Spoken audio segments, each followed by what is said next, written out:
যখনই তেলের দাম বাড়ছে, ভাড়া বাড়ছে, দ্রব্যমূল্য ওই অজুহাতে যতটুকু বাড়ার কথা তার চেয়ে অনেক বেশি বাড়ছে। আলোচনা চলছে ভাড়া শুধু বাস না, আসলে জীবনযাত্রার ব্যয়ের উপরে বেশি প্রভাব পড়বে ট্রাকের ভাড়ায়। আমি আপনাকে আরেকটা আপনি যেটা মিস করেছেন বললাম, এখন এই অ্যাডজাস্টমেন্ট ইজ আ মাস্ট, এটা হলো 1 নম্বর কথা। আমরা চেষ্টা করছি, যেটা আমাদের এই আলোচনা চলছে, এটা কত নাগাদ না, রাদার আমরা বলি যে একটু সময় নিয়েও যদি আমরা একটা বেটার ডিল। সরকারের কাজ কিন্তু শুধু জনগণ বলতে যাদেরকে বুঝি ভোক্তার স্বার্থ রক্ষা না, একটা কথা মনে রাখতে হবে, একটা সরকার কিন্তু ব্যবসায়ীদেরও সরকার। যে মানুষটা বাস চালান, যে মানুষটা ট্রাক চালান, তিনিও এই রাষ্ট্রের নাগরিক, এই সরকার কিন্তু তারও সরকার।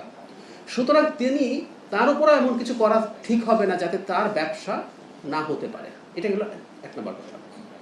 সরকারের কাজটা কি? সরকারের কাজ হচ্ছে দুই পক্ষের মাঝখানে থাকা। সবাই, আবার সরকার কিন্তু কারো পক্ষ না, সরকার সবার সরকার। সরকার চেষ্টা করবে এমন একটা পয়েন্টে আসা যেখানে সবার কম ক্ষতি হয়। আমরা খেয়াল করি, আমি আগে একদিন বলেছিলাম এই সংকটে আমাদের প্রত্যেকের ক্ষতি হবে, এটা মেনে নিতে হবে। এটা সারা পৃথিবীতেই হচ্ছে, এমন কোনো কিছু হতে পারে না যে সবাই বা কেউ একটা অংশ এটা থেকে দূরে থাকবেন। তো সরকারের উদ্দেশ্য থাকবে এভাবে বলা, যেহেতু সংকটটা আছে, যতটা ভাড়া বাড়া উচিত লজিকলি মনে হয় তার চাইতে কিছুটা কম করা, তাতে তারাও কিছুটা ছাড় দিলেন। আবার জনগণের কিছু ভাড়া তো বাড়বেই এবং দ্রব্যমূল্য বাড়বে, এটা বলে রাখা ভালো। কারণ হচ্ছে ট্রান্সপোর্ট বেড়ে যায়, ট্রান্সপোর্টের খরচ বেড়ে যায়। সরকারের কাজ কোনটা? আসলে সরকারের কাজ হচ্ছে মূল্য যৌক্তিকভাবে যতটা বাড়ার কথা, বৃদ্ধিটা যাতে অতটুকু হয়। আমাদের একটা প্রবণতা আছে, যখনই তেলের দাম বাড়ছে, ভাড়া বাড়ছে, দ্রব্যমূল্য ওই অজুহাতে যতটুকু বাড়ার কথা তার চেয়ে অনেক বেশি বাড়ছে। আমরা চেষ্টা করব আসলে এই জিনিসটাকে নিয়ন্ত্রণে রাখার জন্য।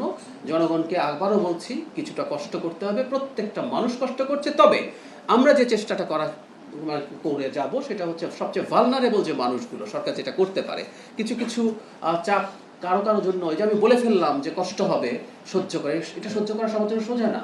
একটা ডিমের দাম যখন 1 টাকা 2 টাকা বেড়ে যায়, কিছু কিছু মানুষের জন্য 2 টাকা ডিমের দাম বৃদ্ধি তার শিশুকে একটার জায়গায় অর্ধেক ডিম দেবো কিনা এই সিদ্ধান্তে নিয়ে যেতে পারে। সো ওই গ্রুপটা বা ওই মানুষগুলোর জন্যই আমরা প্রয়োজনে অন্য কর্মসূচি বাড়াবো।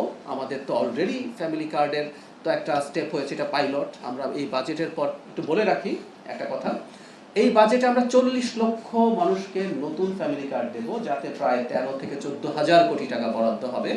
এবং আপনারা কেউ কেউ পত্রিকায় হয়তো দেখেছেন, এই বরাদ্দ রাখার জন্য IMF এর সাথে সম্ভবত আমাদের নেগোসিয়েশনে কিছু ইস্যুস তৈরি হয়েছে। কিন্তু সরকার জনগণের সবচেয়ে ভালনারেবল, সবচেয়ে দরিদ্র জনগণের পাশে থাকার জন্য এই সিদ্ধান্তে কিন্তু অটল থাকবে। শুধু সেটা না, প্রয়োজনে টিসিবির মাধ্যমে আরো অনেক বেশি মানুষকে তাদের খাদ্য সহ অন্যান্য সহযোগিতা দেবে। সুতরাং সরকার জনগণের পাশে নিশ্চয়ই থাকবে।